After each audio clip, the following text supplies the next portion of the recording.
여러분, 여로보암 2세가 북이스라엘 왕국의 왕이던 시절 바벨론은 아직 성장하기 전이었고, 아수르는 어떤 여러 국내 이 내정 사정으로 인해서 외부에 신경 쓸 여력이 없었습니다. 그러한 이스라엘 주변의 국제 정세를 바탕으로 북이스라엘 왕국의 영토가 여로보암 2세 때 크게 확장되었습니다. 따라서 본문 1절의 말씀에 이스라엘은 열매 맺는 무성한 포도라는 말씀은 그러한 내용을 배경으로 하고 있는 표현인 것이죠. 그래서 원문 그대로 하면 이스라엘은 자신을 위하여 열매 맺는 무성한 포도나무라가 되는 것입니다. 즉 여로보암 2세 때에는 이스라엘이 매우 번성했다라는 것이죠. 경제도 성장하고 사람들도 많아지고 또 국토도 이렇게 넓어지는 것이죠. 그런데 그 번성함을, 그 성공함을 누구를 위해서만 사용했다라는 것입니까? 자기 자신을 위해서만 사용했다라는 것이죠. 성도 여러분, 우리에게 있어서 기쁨이라는 것이 아무리 좋은 것이어도 자기 한 사람만을 기쁘게 하는 것은 바람직하다 말할 수 없을 것입니다. 여러분, 이스라엘은 자기를 위하여 열매 맺는 무성한 포도나무였습니다. 열매가 많을수록 재단도 많아지고 땅이 번성할수록 주상을 아름답게 했다라는 것이죠. 즉 형통한 삶을 누리면 누릴수록, 우리로 치면 돈 많고 성공 출세하고 행복한 삶을 누리면 누릴수록 더욱더 하나님을 향한 믿음이 커지고 하나님을 열심히 섬긴 것이 아니라 어떠했다라는 것입니까? 더욱더 열심으로 바울, 즉 우상을 섬겼다라는 것입니다. 자기들이 맺는 무성한 열매가 바알을 섬김으로 인해서 생긴 보상인 줄 알아서 더 열심을 부렸을 수도 있는 것입니다. 이스라엘이 그렇게 한 이유는 무엇입니까? 바로 두 마음을 품었기 때문이라는 것이죠.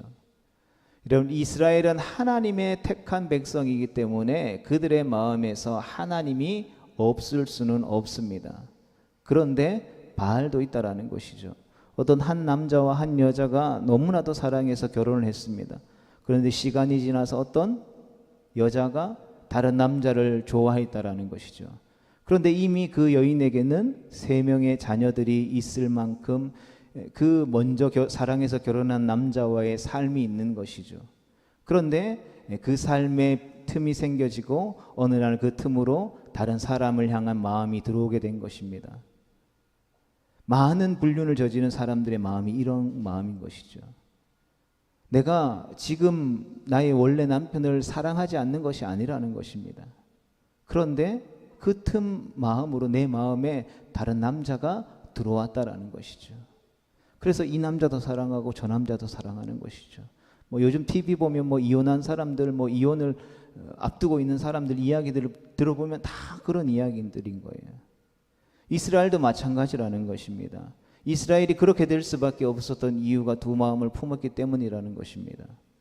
하나님도 사랑했고 바알도 사랑했다라는 것이죠. 여러분, 이스라엘 역사상 하나님이 없어서 문제된 적은 한 번도 없습니다. 늘 하나님 이외에 다른 것이 생겼을 때에 문제가 발생했다라는 것이죠. 그래서 그들이 두 마음을 품었으니 이제 벌을 받을 것이다라고 말씀합니다. 어떤 벌을 받게 됩니까?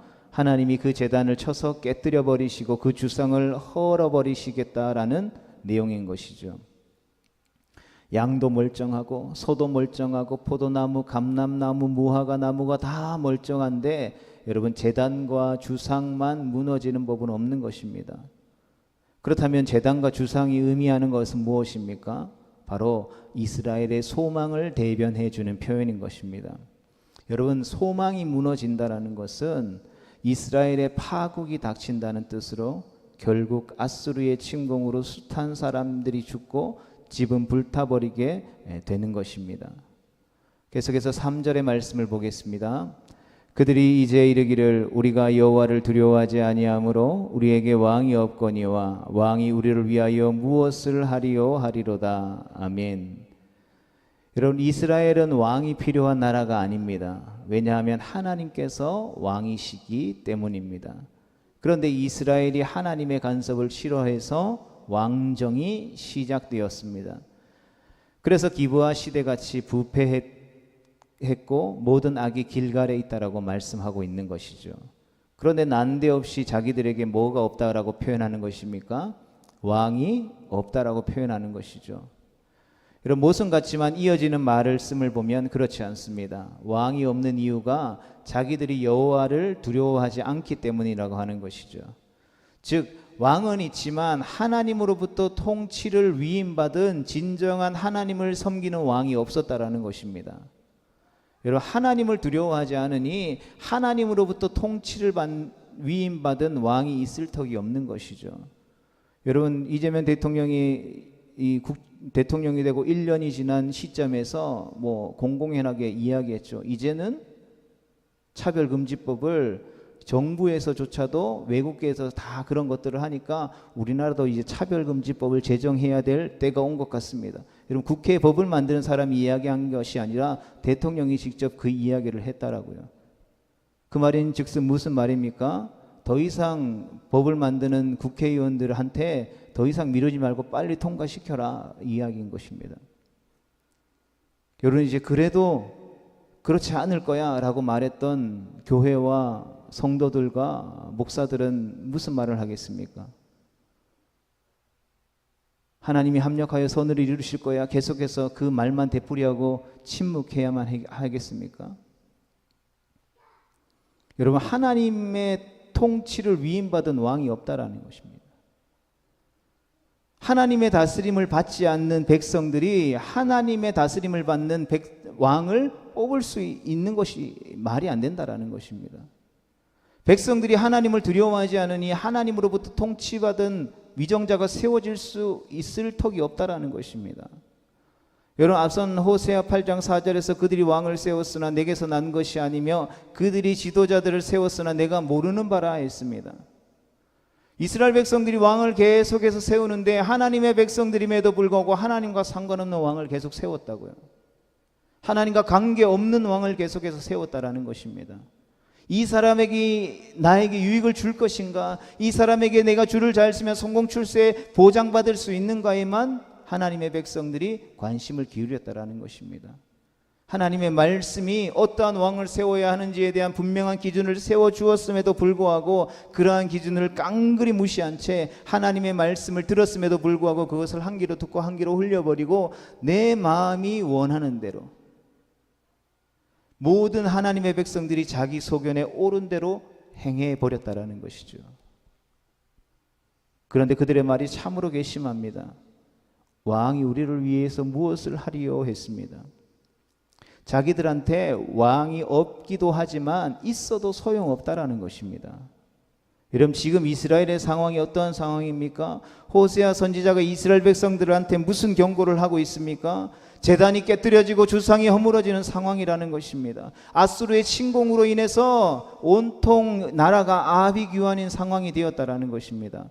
그리고 그렇게 된 이유가 바로 두 마음을 품은 것에 대해 벌을 받는 것입니다. 여러분, 그런 상황에서 이스라엘 백성들이 고백하는 것이 무엇이라고요? 우리가 하나님을 두려워하지 않아서 왕이 없기도 하지만 있다고 해서 달라지는 것이 있겠느냐라고 말하는 것입니다. 계속해서 4절의 말씀을 함께 보겠습니다. 그들이 헛된 말을 내며 거짓 맹세를 오로 언약을 세우니 그 재판이 바디랑에 돋는 독초 같으리로다. 아멘. 여러분, 호세아는 상당히 많은 왕을 경험했습니다. 여로보암 2세, 스가랴, 살룸, 므나, 브가야, 베가, 호세아, 계속되는 왕이 바뀌었다라는 것이죠. 그것도 1년, 2년도 아니고 계속해서 짧은 시간 동안 왕들이 계속 바뀌었다라는 것입니다. 그런데 백성들한테 신망을 받는 점수를 얻는 왕이 없었다라는 것이죠. 왜 그렇습니까? 왕들이 하는 말을 믿을 수 없을 정도가 아니라 그 재판이 바디랑에 돋는 독초 같다라고 말씀하고 있는 것이죠. 성경에 등장하는 사사들은 본래 재판관을 의미합니다. 그런데 사사기에 주로 전투 지휘관, 즉 외세의 침략이나 어떠한 문제 압제 앞에 그 외세의 침략을 물리치는 군대 장관으로 등장하는 것은 여러분, 재판을 통해서 하나님의 의를 실현하는 것처럼 이 땅에서 하나님이 택한 하나님의 약속하신 가나안 땅에서 악한 이방 세력들을 몰아내는 싸움을 싸우기 때문이라는 것입니다. 이스라엘 백성들에게 있어 그것이 하나님의 의를 실천하는 것이라는 것입니다. 하나님을 대신하여 심판하는 것이다라는 것이죠. 사사가 재판을 하는 얘기는 드보라의 내용을 통해서 우리에게 소개되고 있죠. 사사기 4장 4절과 5절의 말씀을 봅니다. 그때 랍비돗의 아내 여선지자 드보라가 이스라엘의 사사가 되었는데 그는 에브라임 산지 라마와 베델 사이에 드보라의 종려나무 아래에 거주하였고 이스라엘 자손은 그에게 나아가 재판을 받더라. 아멘. 이스라엘 땅에 나는 7대 산물이 있습니다. 밀과 보리, 포도와 무화과, 석류와 감람나무와 꿀. 이게 이스라엘의 7대 산물인데 여기서 꿀은 여러분 종려나무의 열매의 즙을 말하는 것이죠. 그리고 이 종려나무의 열매는 우리가 중동에서 먹을 수 있는 그 대추야자, 큰 대추야자가 있는데 그것이 굉장히 당도가 높습니다. 그런데 드보라가 재판을 한 장소가 어디라고요? 종려나무 아래라는 것입니다. 즉 하나님의 뜻에 합당한 의롭고 공의롭고 정직한 재판이 무엇과 같다라는 것입니까? 꿀처럼 달다라는 것이죠. 백성들이 살아갈 때에 공정하게 재판을 받을 수 있는 것만으로도 인생이 꿀처럼 달다라는 것을 경험할 수 있다라는 것입니다. 그런데 그러한 재판이 오늘 본문에 와서는 어떻다라는 것입니까? 그렇게 재판을 공정하게 진행해야 할 왕들이 그 재판을 제대로 감당하지 못하니까 바디랑에 돋는 독초와 같다라는 것입니다. 즉 재판을 담당하는 왕에 대한 기대감이 있을 수 없다라는 것입니다. 왕이 있어봐야 골치만 아프다라는 것이죠. 국가 권력이 부패하면 그렇게 될 수밖에 없다라는 것을 분명하게 말해주고 있는 것이죠. 그렇다면 그러한 왕의 불공정하고 불의하고 정직하지 못한 재판을 받는 백성들은 선량한 피해자였을까요? 여러분 그들이 모르는 사실이 있었습니다. 그들한테 올바른 왕이 없는 이유는 바로 하나님을 두려워하지 않았기 때문이라는 것입니다. 그들이 하나님을 두려워했으면 여러분 왕이 있었겠죠. 여러분 오늘날 대한민국도 마찬가지지 않았을까요? 하나님을 믿는 백성들이 하나님을 두려워했다라면 하나님을 대적하여 일어나는 위정자들을 세웠겠습니까? 하나님의 창조의 질서를 부정하는 이들을 지지하고 의지하고 따라갈 수 있었겠습니까? 그렇지 않았다라는 것이죠. 여러분 그들이 하나님을 두려워했으면 왕이 있었을 것입니다. 그리고 그 왕은 하나님의 통치를 이 땅 가운데 실현하는 왕이었을 것입니다. 그런데 그런 왕이 있었으면 바디랑에 돋는 독초 같은 재판에 시달리는 일은 애초에 없었을 것이다라는 말씀인 것이죠. 계속해서 본문 5절과 6절의 말씀을 봅니다. 사마리아 주민이 베다윈의 송아지로 말미암아 두려워할 것이라. 그 백성이 슬퍼하며 그것을 기뻐하던 제사장들도 슬퍼하리니 이는 그의 영광이 떠나가며 그 송아지는 아수르로 옮겨다가 예물로 야레 왕에게 드리리니 에브라임은 수치를 받을 것이요 이스라엘은 자기들의 계책을 부끄러워할 것이며. 아멘. 여러분 이스라엘은 하나님을 두려워하지 않았습니다. 그래서 왕이 없었는데 그것으로 끝나지 않고 다른 것이 있었습니다. 무엇입니까? 바로 베다윈의 송아지. 있어야 할 것은 없고 없어야 할 것이 이스라엘에게 있었다라는 것입니다. 여러분 베다윈의 송아지는 이 베델에 세운 금송아지 우상을 말합니다. 제가 몇 번 이 베델에 세운 금송아지가 무엇인지 말씀드렸습니다. 사마리아 주민이 베다윈의 송아지로 말미암아 두려워한다라고 합니다. 여러분 북왕국 사람들이 자신들이 섬기기 위해서 만든 우상으로 인해서 두려워한다라는 것은 여러분 두려워할 일을 왜 했을까요? 또 그 백성이 슬퍼하며 그것을 기뻐하던 제사장들도 슬퍼하게 됩니다. 그 이유는 그의 영광이 떠나갔기 때문인 것입니다. 여러분 우상에게 있는 영광이 어디로 떠났다라는 말이겠습니까? 그것이 어떻게 해서 두렵고 슬픈 일이 되는 것이겠습니까? 그 답이 바로 그 송아지는 아수르로 옮겨다가 예물로 야레방에게 드려졌기 때문이라는 것입니다. 여러분 북이스라엘 왕국은 아수르에게 멸망당하게 됩니다. 숱한 사람들이 죽거나 포로로 붙잡혀가거나 감나가는 물건은 다 빼앗겼으니 금으로 만든 송아지가 제자리에 있을 턱이 없는 것이죠. 본문의 야레방은 북왕국을 멸망시킨 살만에살 5세를 말하는데, 북왕국이 애지중지하던 금송아지가 아수르 왕에게 예물로 바쳐진 것입니다. 즉 자기들이 섬기던 신을 빼앗기게 된 것입니다. 그래서 에브라임은 수치를 받을 것이요 이스라엘은 자기들의 계책을 부끄러워할 것이므로 이어지는 것입니다. 즉 자기들이 얼마나 어리석었는지를 절망하는 것이며, 여태껏 의지한 금송아지가 자기 몸뚱아리 하나도 지키지 못하는 무능한 신이었다라는 것을 깨닫게 되는 것입니다. 계속해서 7절 8절의 말씀을 봅니다. 사마리아 왕은 물 위에 있는 거품같이 멸망할 것이며 이스라엘의 죄 곧 아웬의 산당은 파괴되어 가시와 찔레가 그 제단 위에 날 것이니 그때에 그들이 산더러 우리를 가리라 할 것이요 작은 산더러 우리 위에 무너지라 하리라. 아멘. 이 본문은 사마리아 왕은 물 위에 있는 거품같이 멸망할 것이다 라고 말씀합니다. 3절에서 왕이 없다라고 했는데 사마리아의 왕이 있습니다. 그러나 하나님과 관계가 없는 왕입니다. 그런 왕이 거품같이 멸망한다라는 것입니다. 하나님과의 관계없는 왕은 설령 왕이라고 해도 물거품 신세라는 것입니다. 하물며 왕도 그러할진대 일반 백성은 말할 것도 없으며 그것이 바로 두 마음을 품은 결과라는 것입니다. 지금까지 북이스라엘 백성들이 어떻게 지냈는지를 단적으로 보여주는 말씀이 바로 본문 8절의 말씀입니다. 베다윈의 송아지는 아수르의 노략물이 되었고 그 금송아지 우상을 모셨던 산당은 파괴되어 가시와 찔레로 뒤덮이게 될 것이다 라는 것입니다. 즉 한마디로 폐허가 된다라는 것입니다. 그럼 폐허가 된 아웬과 산당에서 무엇을 느껴야 하겠습니까? 아웬의 산당을 건성으로 드나드는 사람이 있었을까요? 그렇지 않습니다. 저마다 간절한 마음으로 자신의 마음의 소원들을 그 제단에다 아뢰었을 것입니다. 그런데 자기가 아뢰던 그 제단이 폐허가 되었습니다. 그 산당이 사람들이 드나들지 않아서 찔레와 가시로 뒤덮이게 되었다라는 것이죠. 즉 이스라엘 백성들의 소망이 폐허가 되었다라는 것입니다. 그래서 그때 그들이 산더러 우리를 가리라 할 것이요 작은 산더러 우리 위에 무너지리라 하리라로 이어지는 것입니다. 간단하게 표현하면 무슨 표현이겠습니까? 너무 창피하고 너무 쪽팔려서 쥐구멍에라도 들어가고 싶다라는 표현이 바로 이 본문의 표현인 것입니다. 그렇다면 성도 여러분, 우리는 어떻습니까? 우리는 주님의 몸된 전을 드나들면서 우리는 다시 오실 영광의 주 예수 그리스도를 기다리는 마라나타의 소망을 품고 살아가는 사람들입니다. 마땅히 소망 없는 그러한 세상 사람들과는 다른 인생을 살아야 하지 않겠습니까? 왜냐하면 우리는 소망 없이 살아가는 이 땅을 살아가는 다른 이들과 구별된 하나님의 백성이기 때문인 것입니다. 이어지는 9절의 말씀을 보겠습니다.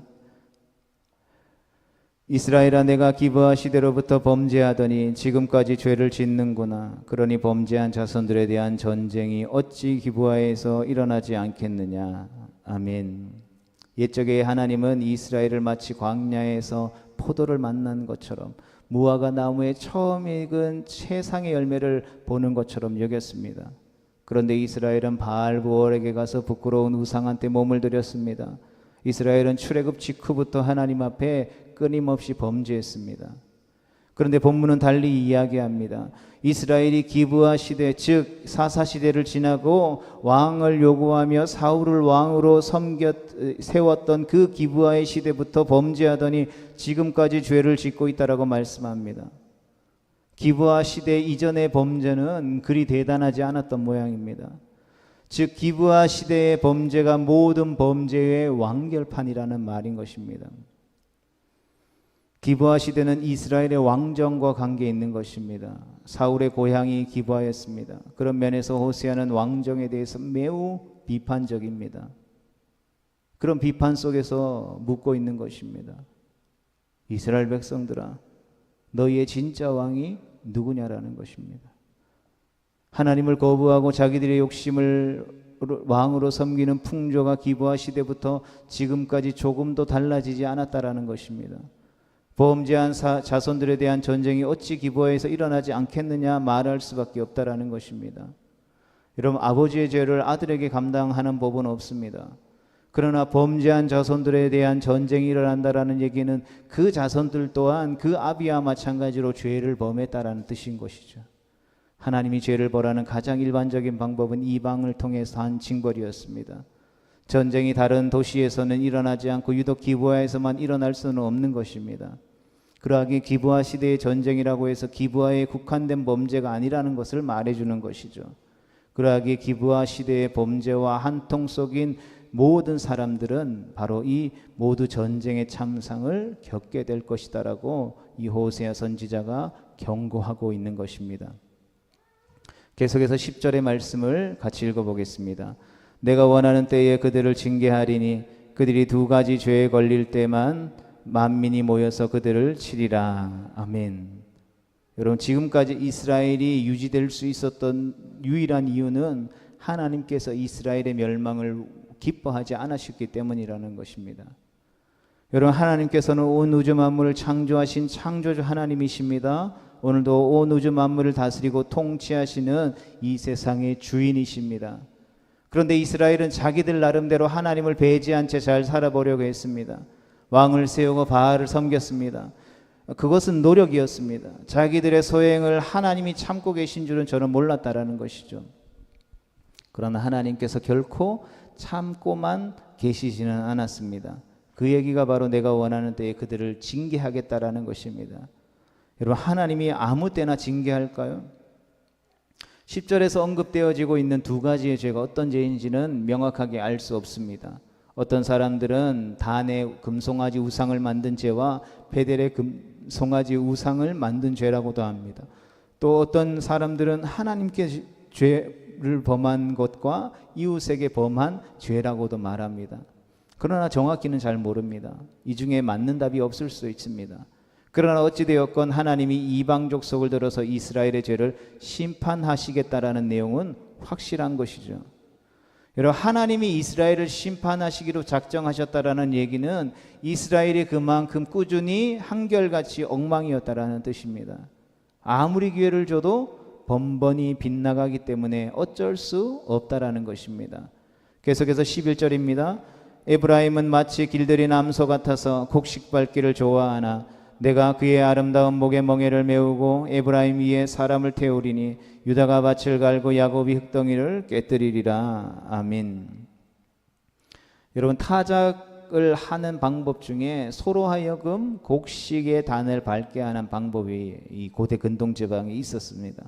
그 경우에는 소의 입에 이 망을 씌우지 않았다고 합니다. 그래서 소가 일하는 중에 가장 신나는 일이 아니었을까 싶습니다. 노동 강도는 약한데 눈에 보이는 것을 어떻게 할 수 있는 것입니까? 마음껏 먹을 수 있으니까 얼마나 좋았을까요? 그런데 호세아 선지자가 이스라엘이 그러한 일에만 익숙한 암소와 같았다라고 선포하는 것입니다. 즉, 하나님을 섬길 때에 하나님에 대해서는 최소한의 지켜야 할 의무만 행하면서 자기들의 욕심은 다 부리고 싶어 했다라는 것입니다. 그리고 마찬가지로 우리가 신앙생활 하면서도 그러한 성도들을 볼 때가 있죠. 그런데 그러한 성도들이 우리 주변에 있으면 우리는 반드시 그렇게 하면 안 된다라고 가르쳐 줄 수 있어야 하는 것입니다. 여러분, 십자가를 지라고 말해야 되고 그 십자가를 통해서 자기를 부인하고 먹든지 마시든지 무엇을 하든지 다 하나님의 영광을 위해서 싸워야 한다라고 해야 한다라고 말해 줄 수 있어야 하는 것입니다. 성도 여러분, 소가 해야 할 일은 무엇입니까? 자기를 살찌우는 일이 아니라 그 주인의 농사를 밭일을 돕는 일인 것입니다. 쟁기질도 해야 하고 수확한 곡식을 나르기도 해야 되고 타작마당에서 곡식을 빻기도 해야 하는 것입니다. 그런데 곡식을 밟는 일만 타작마당에서 하겠다라고 고집부리는 소는 쓸모만 없는 것이죠. 우리의 소를 집어넣었는데 일은 안 하고 그냥 맨날 소 여물만 먹겠다라고 하는 소를 누가 키우겠습니까? 계속해서 본문 12절의 말씀을 같이 읽어보겠습니다. 시작. 너희가 자기를 위하여 공의를 심고 인애를 거두라. 너희 묵은 땅을 기경하라. 지금이 곧 여호와를 찾을 때니 마침내 여호와께서 오사 공의를 비처럼 너희에게 내리시리라. 아멘. 이런 콩 심은 데 콩 나고 팥 심은 데 팥난다라는 말이 있습니다. 그런데 본문의 말씀은 콩을 심는 사람은 콩을 거둘 자격이 있고 팥을 심는 사람은 팥을 거둘 권리가 있다라는 것을 우리에게 말해주는 게 아닙니다. 그렇다면 무슨 말입니까? 농사는 이 땅에서 이루어지는 일이 아니라 하늘에서 되는 일이라는 것입니다. 농부가 아무리 부지런을 떨어도 열쇠는, 농사에 잘 되고 못 되고의 열쇠는 하늘에 있다라는 것입니다. 그래서 공의를 심어서 인애를 거두라고 말하는 것이죠. 여러분, 공의를 심었기 때문에 공의를 거둬야 된다라고 말하지 않습니다. 하나님은 우리의 의를 가늠해서 그대로 보응하지 않고 무엇으로 보응하십니까? 자비로 보응하시죠. 여러분, 농부가 한 알의 씨앗을 심었다라고 해서 알고 하나만 거두는 게 아닌 것과 같은 것이라는 것입니다. 그런데 그런 일이 저절로 되는 것이 아니라는 것이죠. 무슨 일을 해야 하는 것입니까? 먼저 묵은 땅을 기경해야 한다라는 것입니다. 즉 육체에 속한 옛 습관을 계속해서 가져가면서 예수님 믿는 새 사람이 될 수는 없다라는 것과 마찬가지인 것입니다.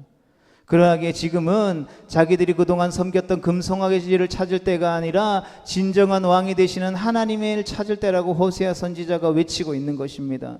그렇게 하면 마침내 여호와 하나님께서 오셔서 공의를 비처럼 내리시겠다라고 말씀해주고 있는 것입니다. 13절입니다. 너희는 악을 밭같이 갈아 죄를 거두고 거짓 열매를 먹었나니 이는 내가 내 길과 내 용사의 많음을 의뢰하였음이라. 아멘. 여러분, 이스라엘은 하나님의 백성이기에 타작마당에서 곡식을 받는 일이나 할 줄 아는 암소처럼 지내게 할 수는 없었다라는 것이 하나님의 마음이라는 것입니다. 그래서 그 목에 멍에를 메우고 묵은 땅을 기경하려고 했다라는 것입니다. 그렇게 해서라도 여호와 하나님을 찾고 그 하나님 앞에 나아가 부르짖으면 공의를 비처럼 내려주려고 했다라는 것입니다. 그런데 그럼에도 불구하고 이스라엘의 행태는 실망스러웠다라는 것이죠. 하나님은 이스라엘이 멍에를 매서 밭을 갈고 흙덩이를 깨뜨리기를 바랬습니다. 즉 공의를 심어서 하나님의 인애를 거두기를 바랬습니다. 묵은 땅을 기경하기만 하면 하나님께서 그 모습을 보시고 공의를 비처럼 내리겠다라고 마음 먹었다라는 것이죠. 그런데 이스라엘은 악을 밭갈아 죄를 거두고 거짓의 열매를 먹었다라는 것입니다. 잘못하면서도 잘못할 줄을 몰랐고 심지어 그 결과를 즐겼다라는 것입니다. 성경은 그 일을 이는 내가 내 길과 내 용사의 많음을 의뢰하였음이라고 꼬집습니다. 쉽게 표현하면 자기 자신들에게 용사가 많아서 그들의 도움, 자기들의 힘을 믿었고 지혜를 믿었다는 것이 아니라 이방 나라를 의지했다라는 것입니다. 그런데 더 고약한 것은 무엇입니까?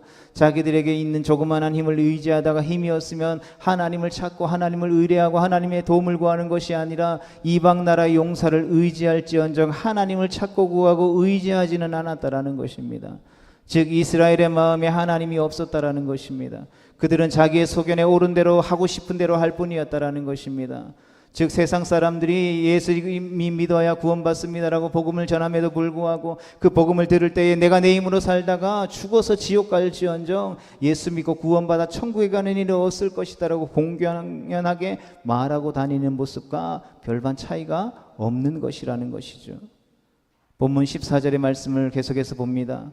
그러므로 너희 백성 중에 요란함이 일어나며 내 산성들이 다 무너지되 살만이 전쟁의 날에 베다벨을 무너뜨리는 것 같이 될 것이라. 그때 어머니와 자식이 함께 부서졌도다. 아멘. 이런 용사의 많음을 의뢰했으면 다른 것들은 몰라도 전쟁의 위협은 없어야 하는 것입니다. 그런데 그런 것도 아니라는 것이죠. 백성 중에 요란한 일이 일어나고 산성들이 무너집니다. 어느 한 곳에 에서만 전쟁의 참사를 경험하는 것이 아니라 온 사방 천지에서 경험하게 되는 것입니다. 이를 본문에서는 마치 살만이 전쟁의 날에 베다벨을 무너뜨린 것 같이 된다라고 표현합니다. 살만이 정확하게 누구인지는 나와 있지 않습니다. 그가 일으킨 전쟁으로 인하여서 베다벨의 성읍은 폐허가 되었고 그때 어머니와 자식이 함께 죽음을 맞이했다라는 것입니다. 그런데 본문은 그러므로라고 시작합니다. 13절이 원인이 되어서 나타난 결과가 바로 14절이라는 것이죠. 이스라엘의 악을 밭갈아 죄를 거두고 거짓 열매를 먹었습니다. 자기들의 길과 용사의 많음을 의뢰했기 때문이라는 것입니다. 그렇게 해서 조만간 그들은 베다벨처럼 된다라는 것입니다. 마지막 15절의 말씀을 같이 봅니다. 너희의 큰 악으로 말미암아 베델이 이같이 너희에게 행하리니 이스라엘 왕이 새벽에 정령 망하리로다. 아멘. 베델은 이스라엘이 금송아지 우상을 섬긴 곳입니다. 베델에서 열심히 복을 빌었을 것입니다. 그런데 어떠한 결과가 나옵니까? 엉뚱한 결과가 도출되어지는 것이죠. 백성 중에 요란함이 일어나며 산성들이 무너지고 어머니와 자식이 같은 바위 위에서 박살나는 이유가 아수르의 군사력이나 포악함 때문이 아니라 베델에서 행한 이스라엘의 죄악 때문이라고 말씀하고 있는 것입니다. 게다가 결론이 무엇입니까? 새벽에 이스라엘 왕이 새벽에 정령 망하리로다입니다. 여러분, 왜 하필 호세아 선지자는 새벽에 망한다라고 말했을까요? 여러분, 성경에서 새벽은 하나님의 구원을 상징하는 시간입니다. 여러분, 이스라엘 백성들이 출애굽하고 홍해가 갈라진 것도 새벽이고 여리고 성이 무너진 것도 새벽입니다. 시편 46편 5절 말씀에 보면 하나님이 그 성 중에 계심에 성이 흔들리지 아니할 것이라 새벽에 하나님이 도우시로라 했습니다. 또 예수님께서 십자가에 못 박혀 죽으시고 장사된 지 3일 만에 부활한 시간도 새벽입니다. 그런데 이스라엘 왕은 구원이 선포되는 시간에 오히려 멸망당하게 된다라는 것입니다. 여러분, 우리가 한 면만 생각하면 그 다른 한 면을 잘 보지 못할 때가 있습니다. 홍해가 갈라진 것이 이스라엘 백성들에게는 어떠한 사건입니까? 놀라운 구원의 사건입니다. 그렇지만 애굽 군대에게 있어서는 무슨 시간인 것입니까? 심판의 시간인 것이죠. 여러분, 여리고 성이 무너진 것도 이스라엘에게는 하나님의 초자연적인 승리였지만 여리고 성의 백성들에게는 패망이었다라는 것입니다. 여러분, 하나님의 일하심과 하나님의 도우심이 나타나면 그 반대쪽은 멸망당할 수밖에 없다라는 것입니다. 여러분, 단어 하나를 더 보태면 의미가 더 분명하게 되어지는 것입니다. 성도 여러분, 말씀을 정리합니다. 우리 중에 예수님을 믿지 않으면 심판받아 지옥에 갈 수밖에 없다라는 것을 모르는 사람은 없는 줄 믿습니다. 그렇다면 성도의 불신앙은 어떻게 되어지는 것입니까? 하나님이 이해해 주시는 것입니까? 여러분, 불신자의 불신앙이 예수님을 믿지 않는 사람들에게 예수님의 복음을 증거했음에도 불구하고 그들이 믿지 않는다면 그 불신앙으로 말미암아 그들은 심판받게 될 것입니다. 그렇다면 예수님을 믿는다라고 말하는 우리에게 있어서도 하나님을 온전히 섬기지 못하는 불신앙도 마찬가지로 심판으로 기결된다라는 것입니다. 그 옛날 이스라엘이 묵은 땅을 기경하지 않은 것이 문제가 아닙니다. 우리가 바로 오늘 이 시대를 살아가는 우리가 묵은 땅을 기경하지 않는 것이 문제라는 것이죠. 하나님의 경고의 말씀, 이 시대를 향한 하나님의 마음들이 우리 가운데 부어졌음에도 불구하고 하나님, 나는 아니지요, 나는 상관없지요 하는 것이 문제라는 것입니다. 바라기는 성도 여러분, 우리 모두에게 그런 일이 일어나지 않게 되기를 축복합니다. 왜냐하면 우리는 하나님의 공의를 비처럼 내려주실 날을 기다리고 기대하는 하나님의 거룩한 백성들이기 때문인 것입니다. 바라기는 이 호세아 선지자를 통하여서 오늘도 돌아오길 원하시는 하나님의 백성들을 향한 거듭되는 이 경고의 말씀을 통해서 오늘 이 시대를 살아가는 우리가 먼저 정결케 되어져서 오늘도 돌아오길 원하시는 이 세대와 열방을 향하여서 거룩한 하나님의 말씀을 선포할 수 있는 구원의 방주의 역할을 감당할 수 있게 되기를 주님의 이름으로 축복합니다.